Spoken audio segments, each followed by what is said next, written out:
Hi guys, welcome to this new section and to this new lecture. In this lecture, we are going to see what's inside the shape layer and what's inside contents.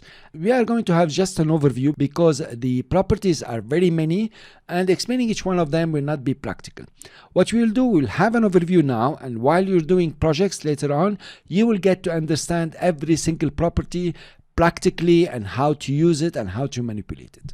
Of course, we start by creating our composition. Now create a new composition, let's call it shapes, and we keep everything set. Even we're not gonna animate now, 3 seconds will do, and choose the background black. Let's click OK. And I click OK for the composition. Now, when we start creating shapes, if you click on the shape tool, you notice you have several properties over here.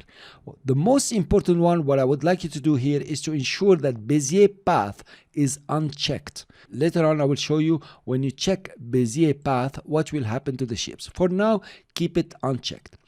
Let's start by creating our rectangle. I click and drag. Now you know very well the anchor point here is the anchor point of the shape layer, the whole layer, and not of the shape itself. Let's take our selection tool by pressing V and notice what happened now.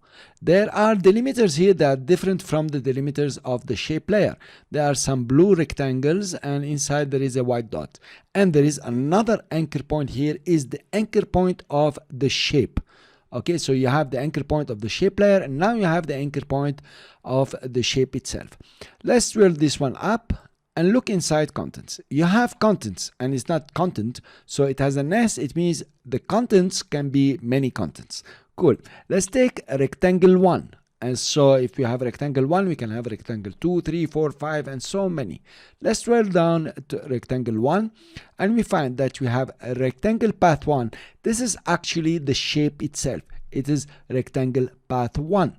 And you have the stroke, the fill, and we have transform for the rectangle 1. So we have a transform here only for that rectangle, and this is extremely powerful. This transform is totally different from the transform of the layer. Cool. Let's look inside a rectangle path 1. If I scroll down, I have the size, and this is the size of the rectangle in terms of pixels. You have position, and this is the position of the rectangle relative to its own anchor point. And we have roundness. Let's start by changing the roundness, is the easiest one. If I click and drag up, you notice the roundness increase and the roundness goes to 0. So instead of manipulating the arrow keys up and down, you can work on the roundness from here. For example, I click on the stopwatch, I create the first keyframe, come after 1 second, and increase the roundness until it's all round. If you come back in the beginning, run your animation, here you are animating the roundness. Let me click on the stopwatch to delete all the keyframes. Position. Notice you have the anchor point of the shape itself, not the shape layer. Okay, if I change the value here, I will be moving the shape or changing the position relative to its own anchor point. This is extremely powerful. You can manipulate the shape within its own anchor point, and you can manipulate it with its own transform that you have seen here, and according to the layer also. Then if you now change the X, you notice it's moving according to the X or the Y of the anchor point. Cool. Let's put them back to 0. Now the shape is centered around its own anchor point. If you come to size, this is the size in pixels. For example, if I remove the chain and write 100 tab 100, okay, I moved through tab here, you notice that I created a shape layer that is 100 pixel by 100 pixel inclusive of half of the stroke. Okay, half the stroke, not all of it. You will see that later. It's amazing. In fact, we can put back the chain link and increase the pixels for the shape layer. You notice now it will become 720 as much as the composition itself. Put it back to, let's say, 300 by 300 by 300 will work. Now let's go down. We have the stroke. In the stroke, you have composite. We'll see that later. We have the color, and it is keyframeable. That is, fantastic. I can keyframe it here, come after some time, and change the color. Okay, for the stroke, let's look at it. Cool. The stroke is changing its color. Let's make it bigger and watch it. We can click on it and come to the stroke width here. We make it bigger, and let's animate it by pressing the space bar. Notice how it's not a sudden animation. It's very smooth animation, though you can make it sudden. I'll keep it to wild and remove the keyframes. Now this is the stroke. You can manipulate it from here. As you have seen, you can animate it. This is extremely powerful and will create fantastic animation, pop-up animations using this stroke animation. Let's go to dashes.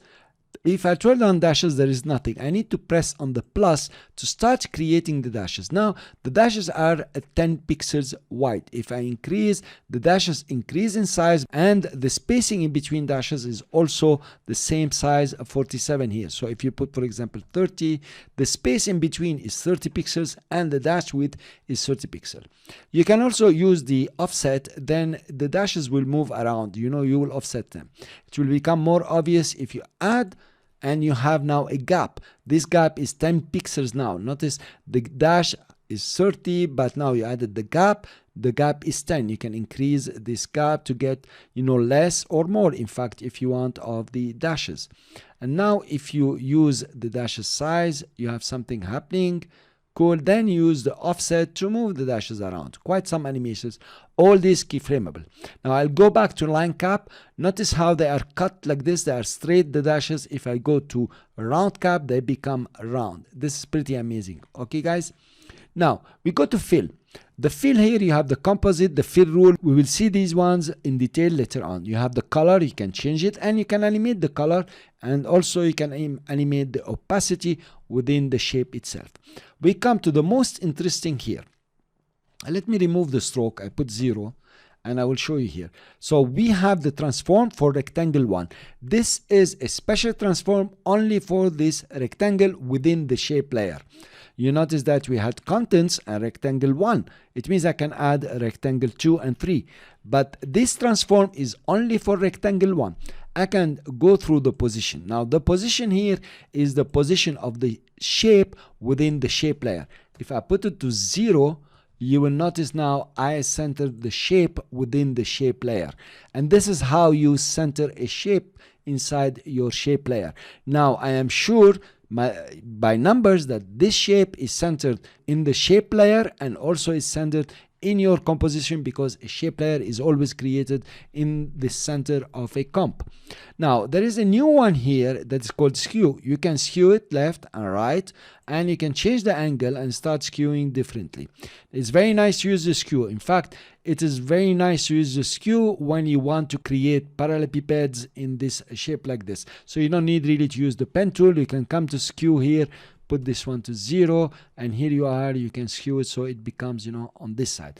Also, it's very interesting to animate this. Let's skew it here, take this keyframe to here, put the skew to 0, another keyframe will appear, all this, and on this side we put it to 0.